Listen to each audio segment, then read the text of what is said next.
I guess the gist of me right now is that I'm a professor here at ASE in the theater department.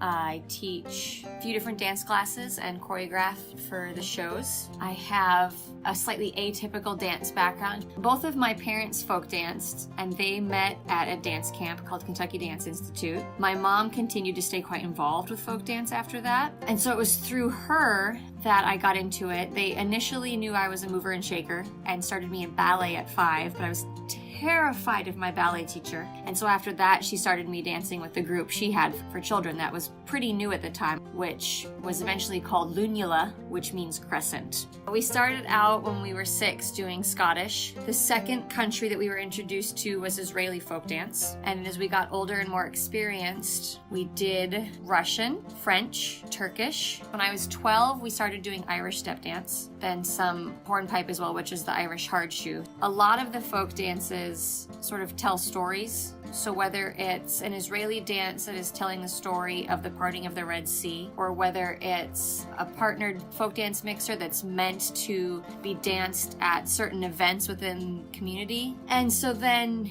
being that they are separate cultures, they have different foci, but so you'll have styling differences. So the way that you hold hands in a circle when you're dancing, and there'll even be vocal calls that you do for certain countries. So if you go and take ballet or jazz or hip hop, when you go into the different classrooms, they're asking you to move in a different way.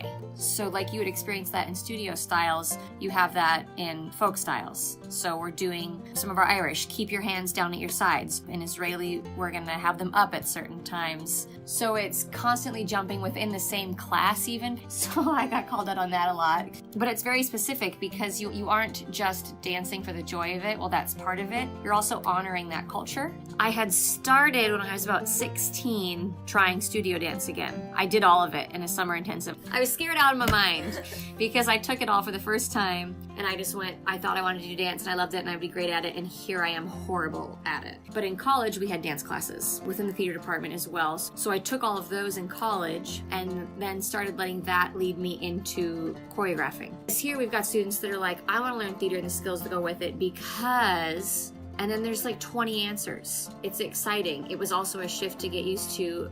I mean, the first way to get involved is sign up for class. There's also a program called Dance at BAM, and it's movement. So you don't have to be a dancer, but we dance in response to the art in the Bradbury Art Museum. And lastly, I mean, I guess there's just reaching out.